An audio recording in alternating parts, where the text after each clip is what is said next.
Our reading today begins with a fantastically honest conversation. Let me summarize the highlights. Jesus asks the disciples who they think he is.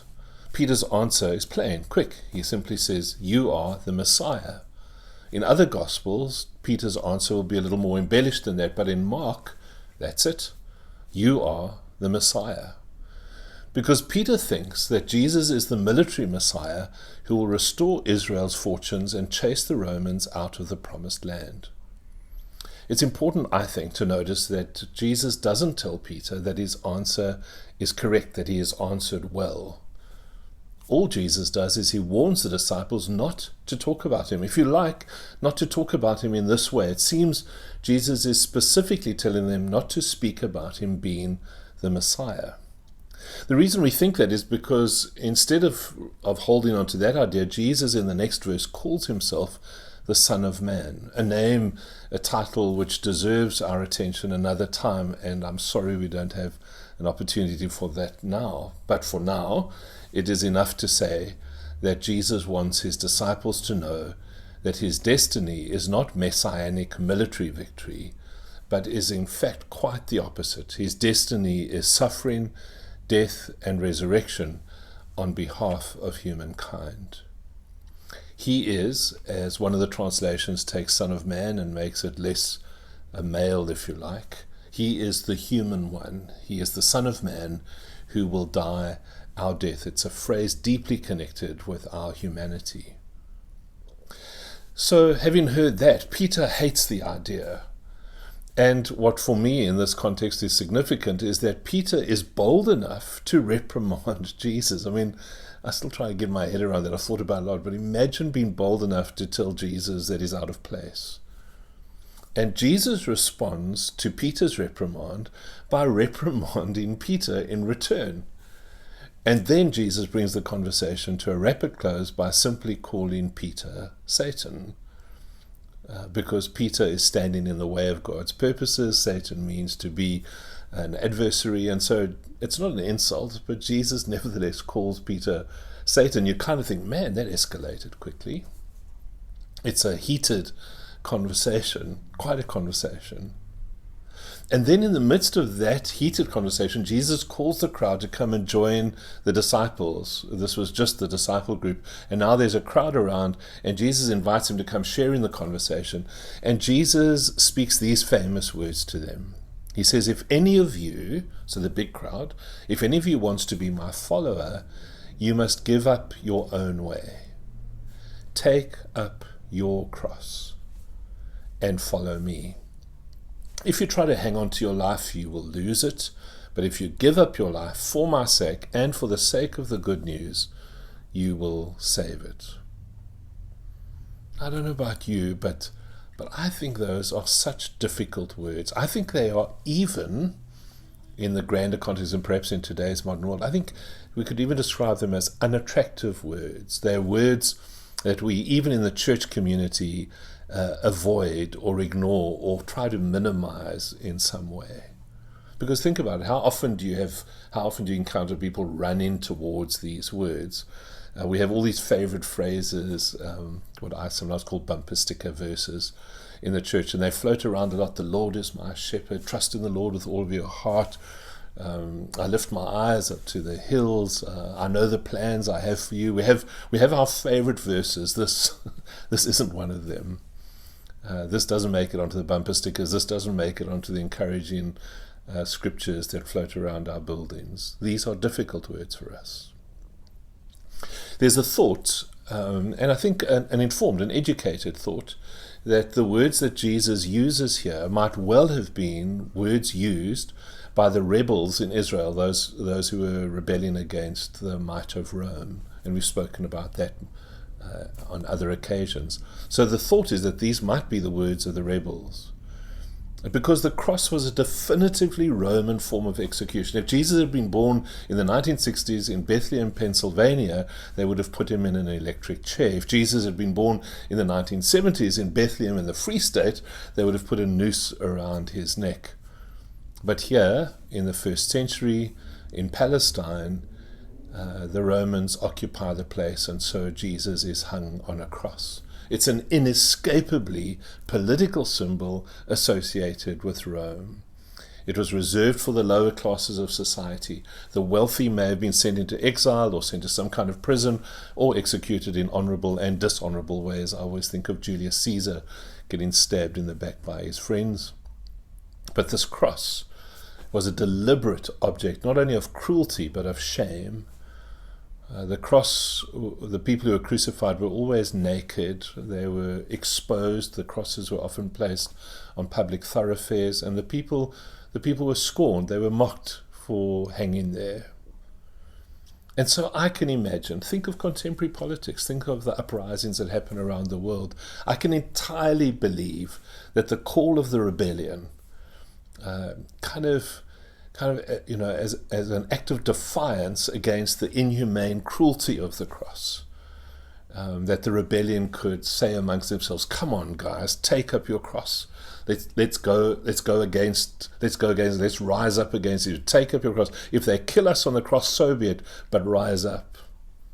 Take up your cross could well have been such a phrase. And there's another link with the Roman military in our reading today, because when Jesus goes on, he says, if you try to hang on to your life, you'll lose it. But if you give up your life, you will save it. And of course, that idea was common and has been common all the way across military history. Military leaders have sent their soldiers into battle to encourage them when their chances are low. They would say to the soldiers, it's better to give your life in battle and inherit the glory, and in some instances the promised paradise with 70 virgins, than shy away into cowardly ignobility. Don't try and hang on to your life, because then you lose it with a reputation of a coward. Rather, give up your life and save your dignity. There's got that sense to it. So it seems, I think it's fair to say, and I know we've spent perhaps a disproportionate amount of time on it, but it seems as if Jesus has co-opted the language associated with the political unrest of his day. But in the hands of the Son of Man, in the hands of the human one, these words, these fighting words, will come to mean something quite different. I feel sure that Jesus chooses this language intentionally, not to endorse it, not to climb on the bandwagon of it, but deliberately, because it is such provocative language, he chooses it so he can transform it. And this is where that heated conversation in the beginning for me becomes so helpful. I'll touch on it more clearly in a minute or two, but it's where it's so helpful in my thinking. There's absolutely no doubt that the first people to read and hear this gospel were being called to a way of living which would put them at odds with the rulers of this world. There's no doubt. If you read Mark's gospel, it's no doubt. And yet in their protest, what is important in the early Christian community is that they would not adopt the ways of Rome. They wouldn't, as I said a moment ago, they wouldn't climb on this bandwagon of violence. Theirs would be a way of peace. And now the important thing for me when we hear that word, I don't know what strikes you when you hear it, but I worry sometimes that when we hear the word peace, we think of weakness. When we hear the word peace, we think of a pretend peace. There's lots of that goes on in our world today. It went on in the Old Testament, peace, peace, where there is no peace. This is not the peace that Jesus and the gospel are calling us to. It was the kind of peace which, as we know, and don't forget this is the kind of peace which was threatening enough to Rome to make them kill Jesus, and not only Jesus, but many of his followers. We know the first century was quite brutal towards the Christian community. I always, especially at Easter time, like to remind the congregation that Jesus didn't get killed for nothing. This wasn't just some divine show that gets put on for us. This wasn't just some random act of killing that Rome did. There was something deeply provocative about Jesus, and it wasn't a violence that was provocative. It was a peace in Jesus that made him provocative and made his followers provocative. And so today, for me, inspired by the opening conversation, this heated conversation of Jesus with his disciples, I want to highlight just one aspect of this kind of peace that I think was provocative to the Romans.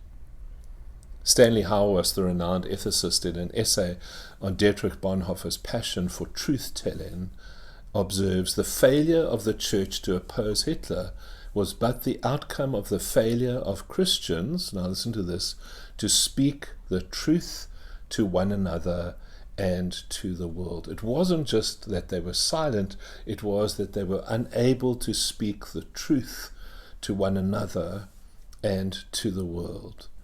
Bonhoeffer's own appeal, what he wrote to the church, to the ecumenical church in Germany in 1934, he said, "We must make it clear, fearful as it is, that the time is very near when we shall have to decide between National Socialism and Christianity. Those two things can't be put together, as some try to do. It may be fearfully hard and difficult for us all," says Bonhoeffer, "but we must get right to the root of things." And the phrase here, with open Christian speaking and no diplomacy. We get to the root of things with open Christian speaking and no diplomacy. In other words, no fluffiness, no covering up, no politeness that hides the truth. And then he's confident, in prayer together we will find the way. And now, as we know, Bonhoeffer was substantially ignored. The church instead chose a pretend peace, and thereby tragically became complicit in Hitler's plans. Thomas Merton writes, "Before we can surrender ourselves, we must become ourselves. No one can give up what they do not possess." At our Ash Wednesday services this past week, I noticed that in the Sermon on the Mount, reading the traditional reading from the Gospel, I noticed that Jesus devotes a substantial amount of time to addressing the problem of people pretending to be what they are not. In other words, they have within them a fundamental lack of honesty. And so Jesus in Matthew 6 calls out the people who try to look like they are super spiritual, try to show off their generosity, especially to the poor, or try to put on some false front to improve their public image in society. To use Merton's words, Jesus' criticism is against people who are not themselves. Clearly, if you read Matthew 6, or if you read the whole Sermon on the Mount, for Jesus, almost more than anything else, it was truthfulness that mattered. Because before we can surrender ourselves, we must become ourselves. Before we can stand for truth, we must know truthfulness within ourselves. Before we can speak truth beyond our walls, we need to learn to speak truthfully within our walls. I've come to understand that the reason Jesus put so much emphasis on the iniquitous nature of pretense, of which there is so much in the church, the reason he put so much emphasis on it was because a community devoid of truth can never, ever, ever know how to take up its cross and follow him. A community without truth can never know peace. Peace is predicated on truthfulness.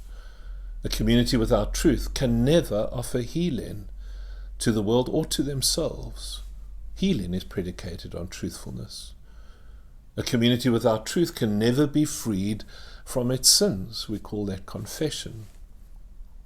A community without truth will never know the deep joy of celebration. Our worship and our praise becomes empty if it isn't predicated on truthfulness.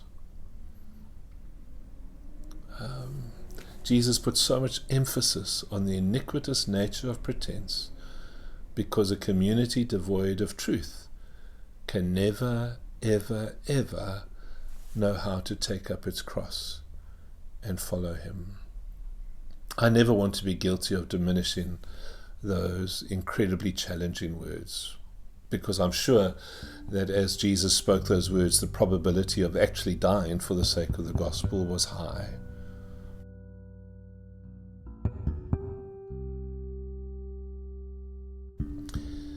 I wonder if there's a truth you need to speak lovingly to someone, a truth that can bring peace, not to harm, but a truth that can bring peace to that relationship or that context. I wonder if there's a truth you need to hear, a truth that you've been avoiding or denying. I wonder what it would mean for you under God to become yourself. It's important to say under God, because you could just say, I'm going to become myself, and that self is mean and selfish, and I don't mean it like that. What would it mean for you under God to become yourself? Is there some goodness within you which has been or has been stifled or neglected? In my 20s, I was learning to become a songwriter. And in the church I was in at the time, there was a woman who every time I brought a new song to the church, she would ridicule it. She would mock it as being worthless. And I tell you, it shut me down. It truly hampered that part of my life. And I wonder if something like that has happened for you. Wonder what it for you would mean to become yourself. I'm nearly done. Let me ask two more quick questions. Is there a pretense that maybe that you need to surrender? Perhaps your own sense of how you appear to the world matters more to you than it should. Is there room for a deeper truthfulness to come into your life?